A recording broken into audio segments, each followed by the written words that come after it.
Everyone. This is Rosalind Sedacca, and you are listening to Divorce, Dating, and Empowered Living with Rosalind Sedacca. And we're very excited to be talking with you today because we have a guest who is one of our favorite guests talking about parenting issues, Jaci Finneman. And she has quite an impressive background. Jaci was an in-home family counselor and program coordinator for 20 years and had over 50,000 hours of experience coaching parents and kids. And she founded Hello World in 2013, dedicated to teaching parents how to become the confident leaders your kids crave you to be. In 2019, she went on to creating Becoming a No Problem Parent. And in 2021, she launched the No Problem Parent podcast. Jaci teaches parents how to turn any behavior problem into a no problem, which is really something every parent wants to know more about. And what we're talking about in today's session is a 30-year family counselor turned parenting coach. We're especially honored to have Jaci with us because this is International Child-Centered Divorce Month throughout January, and Jaci is one of the featured sponsors on our special website that we put up every year in January to commemorate the wisdom that divorce professionals provide for people around the world who are parents, who are contemplating divorce, going through divorce, or haven't been divorced and are co-parenting, and we want to help them do the best possible job they can. So welcome, Jaci.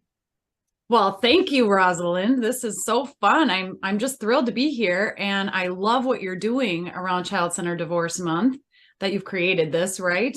And this platform for parents, who are going through the divorce, maybe the divorce process, or are separated, or just co-parenting. And it can be kind of scary and frustrating and all the things. So you have so many great resources.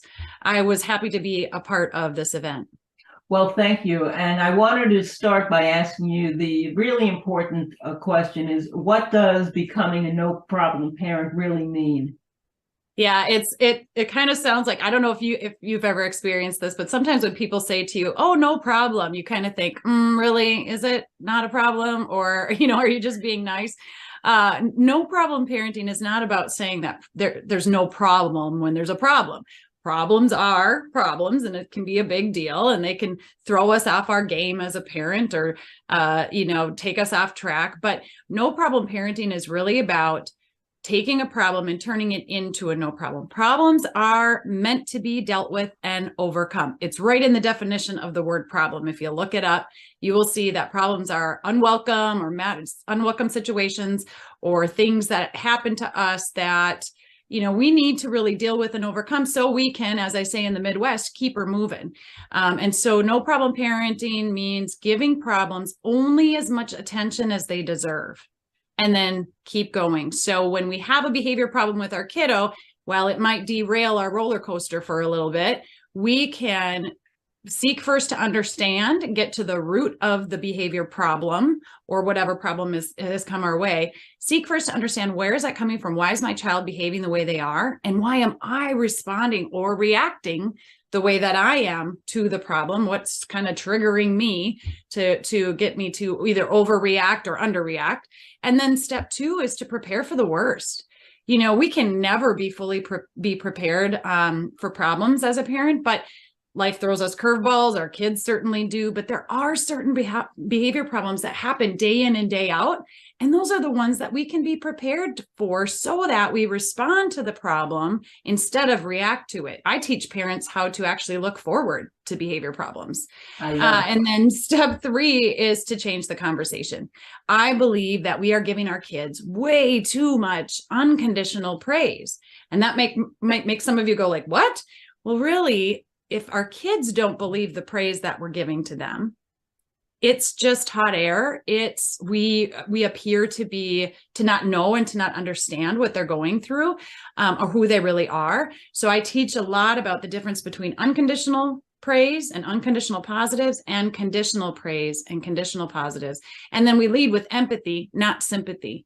So all in all, no problem parenting helps you get off the fear and frustration bus, become that confident leader that I say our kids crave us to be. Oh, I think you're making some really important points. And I'm sure when you're talking to parents, one of the biggest complaints that they have when they're talking to you is, why won't my child listen, or why isn't my child receptive to my parenting? So what are your answers? Yeah, I love this question, because I say usually it's one of three things when you're having a tough time with your kiddo and they're not listening and they're not paying attention to you and they're not, thanking you for all your wise parenting advice and all of that. And I say it's one of three things. You're either being too nice, too mean, or you're trying to handle and solve and deal with a problem that you're not skilled in, that you've never had to experience before. So you're trying to go it alone. And so being too nice, well, what does that mean? A lot of the parents, after I listen to their situation, when they come to me for one-on-one coaching, the parents will say something like, I've tried this and I've tried that and I've tried everything, and they're not responding to my parenting. And I usually will say, literally 80% of the time I'm meeting with parents, I say, I think the problem is you're being too nice. And the parents will say, oh, no, I yell, I fly off the handle all the time. And, I'm too strict, or my spouse is too strict, or my ex is too strict, or grandma, or what, we're flying off the handle. Nobody knows how to deal with this. And it's like, but what were you doing before you flew off the handle? And a lot of times it's because we're being too nice. We're giving second chances. We're trying to solve the problem for our child, make it easier on them, kind of, give in or coddle or not follow through all the way. And after doing that time and time again, and our kid's still not responding to us, right, and not doing what we asked, or not stopping what we asked them to stop doing, we blow. And that's just very natural, because after our efforts haven't been working for a while, we get frustrated. And so we lose our cool and we fly off the handle. So that's the being too nice. I teach you how, again, kids crave confident leadership. And even though it doesn't feel like it in the moment, when we're, standing our ground and we're following through with our technique, and our kids, upset with us and wet noodling on the floor and throwing a tantrum, or pitting mom and dad against each other, or, rolling their eyes at us and slamming, their bedroom door as they exit stage left. It may seem like it's not working, but following through is one of the most important things that you can do, so that you're showing your kid that you mean what you say in a kind, matter-of-fact way. It doesn't have to be, like this punishment or disciplinary kind of, firm, stern kind of response to them. But you're showing them that you can be trusted to follow through, and that your words are gold. You really do mean what you say. And kids will come back and respond to that later. They might be mad in the moment, but you don't have to be mad. And again, in Change the Conversation, we teach about that. Empathy is understanding. So you can be understanding that your child's mad, but you don't have to put all your emotion into their, and join in on their emotion. You can be understanding, say, I know you don't want to do it. I know you're upset with me. I know you really want to go to your friend's house, whatever it is. I can understand that. And you're not going. Or, and what did I ask you to do? Being firm and consistent. Yeah, it really helps. It teaches the kids that, we can't always get what you want. And life isn't always fair. My mom used to say, it's not a circus either. We'd say, Mom, it's not fair. And she'd say, it's not a circus either, honey. But it's that we can deal with and overcome the challenges, the mistakes, the problems that we encounter. So, yeah. Yeah, that's great. So, Jaci, I've heard you say to parents, I'm sorry isn't enough. So what do you suggest instead of that?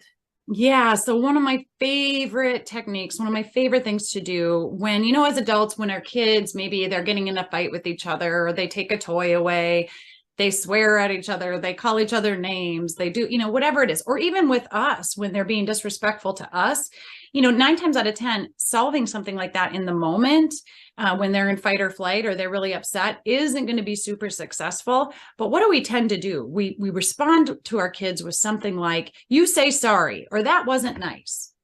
You apologize. You need to say sorry for that. Well, saying sorry is a good thing. Don't get me wrong. We do want to apologize when we've hurt someone's feelings or caused a problem for somebody else, but really it's not enough. And what I mean by that is if we are genuinely sorry, typically the words "I'm sorry" aren't going to make it feel better to us or make it right. So I love to use the technique called the make it right technique, where that really teaches kids how to make up for what they did wrong, or how they harmed somebody, or how they caused an inconvenience or a problem for somebody else. Oh, that's really great advice. I'm going to stop you for just a moment now because you've been listening to WGSN-DB, the Going Solo Network. Our show is Divorce, Dating, and Empowered Living with Rosalind Sedacca, and we will be right back. Welcome back, everyone. This is Rosalind Sedacca with Divorce, Dating, and Empowered Living on WGSN-DB, the Going Solo Network. And I'm talking to the wonderful Jaci Finneman, who is a parenting expert, and she is telling us some really valuable information that sometimes we just don't remember when we need to. And I wanted to ask you what one thing a parent can do today to stop battling with their children. Yeah, that's a great question too, Rosalind. And that is to not engage in the battle with as much emotion as the child. We can be outside observers. So with parenting comes behavior problems. It's our job to teach our kiddos how to make up for mistakes they've made, how to go through hardship. We don't want to rob our kids of making everything better for them, because when they get older and they leave the nest, then when they encounter problems, they're not going to know what to do or how to handle it without us right there by their side, right? So I love empowering parents to empower their children, which means their kiddos are going to have to fall on their face sometimes. They're going to have to go through hard things. And it's our job as parents to help them, guide them through the mistakes that they make, but not rescue or solve it for them. And so what I was speaking about with the make it right technique, which is also the freebie that I'm giving away at your event, is really to teach them how to think about what happened, what was the problem, what happened to cause them to create a problem for themselves or someone else. What can they do to make it up to the person that they caused the problem for? And then that ends up helping them to apologize really for what they did, but not just in an apology, but also in an act of kindness, like a random act of kindness, to really show the person or the people, that they felt bad for what they did and they wanted to make it up to the person.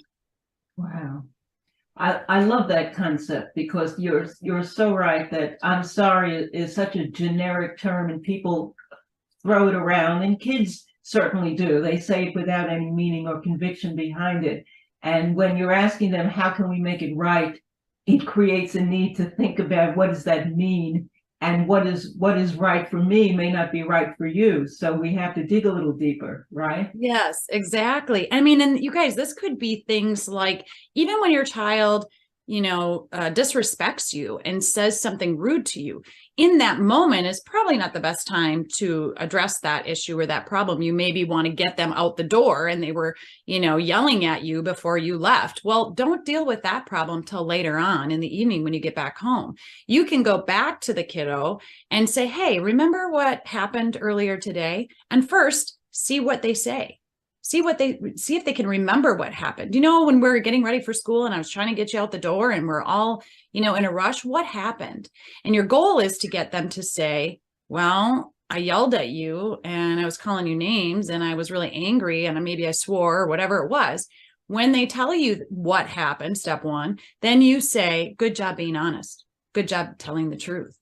You want to acknowledge when they do actually admit the thing that they did wrong, right? Or the problem they caused. You want to acknowledge them for that. And if you have a liar and you're a kiddo that's lying a lot, any chance you can get to point out that they were being honest or telling the truth tells them that, hey, I can be honest and I can tell the truth. So that's icing, extra icing on the cake there. And then you're going to ask them, what can you do to make it up to me? Or what can you do to make it right? and have them think a little bit about and list off some things. Have these inside your pantry or, a closet door or something, the things that would fill your cup, that when somebody harmed you or did something wrong or disrespected you, that it would just kind of fill your cup. So I'm not always talking about chores, making it right, but even random acts of kindness. Maybe it's a foot massage for mom. Maybe the child's going to open the car door for you all week that week, wherever you go. And you know what? Kids remember the make it right thing that they said they were going to do oftentimes more than the parents remember. I've had clients before where the mom will say, by Wednesday, I was opening the car door myself, and my son would run up to me and say, no, mom, I'm making it right. And he would, push her out of the way so that he could get the door open for her. And so then after the child does make it right, then you finish up the technique by saying, hey, good job making it right. And that's a high five or a hug. Good job making it right. I love that. That's really great. And I haven't heard that a lot before. So that's really something for all of us to take to heart. There's something else I wanted to ask you. What would you say to parents who are struggling in their relationship with their kids, or feeling frustrated, sorry, or guilty in that relationship? Yeah, I would say, first of all, to give yourself a little bit of a break, because parenting, like any parent that tells you they went through parenting smooth sailing, they maybe didn't have as many issues as you were having, right? And so you can kind of feel a little bit bad about that, but it's not true. We all have issues and problems when raising our kids. It's a fact. In fact, that's my only guarantee. You're going to have problems raising your kids, but it's how we respond to those. And, you're never going to get it right 100% of the time, all the time. Give yourself some grace. You're going to yell sometimes. You're going to fly off the handle. All of these things are repairable, and using the make it right technique it encompasses every age, really from the time the kiddos are 2 years old all the way through adulthood. So we can be using this with each other in our co-parenting. We can be using it with our kids, with our coworkers, our colleagues. But I would just say that number one, do the pause. Remember to stop when you have something that's really stressed you out or triggered you. That's kind of our new buzzword, right? Set you off. The first thing you want to do is remember the pause. Put your hand on your heart and your hand on your stomach if you need to, which I often do, because you can't help but take a deep breath when you do that. And that will automatically shift your amygdala, the smoke detector in your brain that says warning, warning, warning, incoming danger, right? It takes just 6 seconds for you to shift that amygdala to the front part of your brain, where you can be thinking logically about, what do I need to do in this situation? How much emotion do I need to put into this? And how upset do I need to be right now? Or is this something I can deal with later when everybody's in a microsecond of a good mood? So remembering the pause is my favorite technique. And then later you can follow it up with the make it right technique. Fabulous. That's great. So we're talking in January for International Child-Centered Divorce Month. And I wanted to ask you for any wisdom you have with the sensitive issues of talking to parents who are contemplating divorce, in the middle of a divorce, having had a divorce and are co-parenting. It's another level of parenting stress that we all understand, those of us who've been divorced. And I was wondering if you have any wisdom to share with us along those lines. Yeah, of course, there's lots of wisdom everybody's going to hear about here today about co-parenting and the best way to do that, and to make sure that the child is in the center of the divorce, right? Like they are the priority here, but also to not make it all better for them. They will be okay. In fact, they may even be better depending on your situation once you have separated from each other. And yes, you want to be as consistent as possible in your parenting as you can be, with respect to each other, that you will parent differently. There will be differences at each other's homes, right? One of my favorite things to say to parents, as they're thinking, oh, do we need to put our child in therapy because of the divorce? Do we need to have, first of all, if you're going to do something like that, and therapy is great and can help a child, one of the first things I say is make sure that you're learning yourself as a parent, even if your child is in therapy, what you can do to support your child outside of the therapeutic office. And oftentimes that means getting support for yourself, validation, somebody to brainstorm with, or to share the situation, or the tough problems or behaviors or things that you're experiencing, your own emotions and your own feelings, with another adult, whether that's a coach, your own therapist, a good friend, but making sure that you're getting your needs met as an adult, your adult needs met, so that you're not portraying them onto your child either, and your guilt around the separation or divorce onto your child. So I think it's very key for you to have that confident friend or confidant to be able to just run things by that person and share your sadness, your anger, your frustration, so that you're not projecting that onto your child. And then one other thing that I like to share, Rosalind, with most of the families that come to me for one-on-one coaching, who are co-parenting, and the nice thing is they can meet via Zoom, so they're in separate locations, but they're staying on kind of on the same path, same track with how they're wanting to parent their kiddos. But a lot of times what I'll say to them is, have you apologized to your child for the divorce? I think this is sometimes something that's overlooked.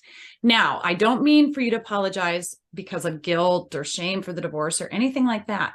But sometimes just saying what you're thinking and what's on your mind is the best thing that you can do, and making sure you know how to have that conversation with your kiddo. I can't tell you the amount of parents that have come to me that have done this, where they have actually apologized for the divorce, and they've said to the child years later sometimes, I don't know if I ever really said, I'm sorry that mom and I divorced, or I'm sorry that dad and I divorced. I know this has been a tough road for you, and you had to do some things, make some exceptions, had to live in two houses, all those things. And I know that affected you. And I just want you to know I'm sorry about that. I have had families who have hired me for coaching, paid for coaching packages, use this, say this to their child, had conversations around it, and then call me back and say, we won't. Things are great. Things are much better. We don't need to use up our package. And I'm like, what? Because oftentimes you already have really good skills, mom and dads out there. You just a lot of times need to say what you're thinking and make sure that you're acknowledging the hardship and the things that the kiddo's going through without making it better. I love that. I think you're right on target with that. And I recommend that to my clients as well. So I think that's a great point you're making now. I want to remind everyone who's listening that during January, they can reach the special website that we put up, which is divorced with an ED, divorcedparentsupport.com. Just enter your email address and you get instant download of dozens of complimentary gifts. And please tell us what your gift is during Child-Centered Divorce Month. So it's the Make It Right technique. It's a free download. Each of the steps are listed in there with some suggestions, and then you'll sign up to receive our newsletter. If you want, you can always unsubscribe later if you'd like, but you'll get lots of different suggestions for how to use the Make It Right technique, and ways, different ideas for what kids can do, those random acts of kindness that they can do to make it up to the person that they harmed or to you, and things for you when you've said or done something to your child and made a mistake, how you can make it up to them. And Jackie, tell people where they could find you. So you can find me at No Problem Parents on all social media. It's No Problem Parents with an S, or www.noproblemparents.com. And of course, you can always join me listening in on my podcast, the No Problem Parenting podcast, where I have special guests like you, Rosalind. Wonderful. I think it's been a real asset for everyone who's been listening today, to find out about the wealth of wisdom that you have. Your ideas are really great and useful for a long span of time, all through parenting, regardless of the age of your kids, which I think is so important. So thank you, Jaci Finneman, for your time today. It was a pleasure talking with you.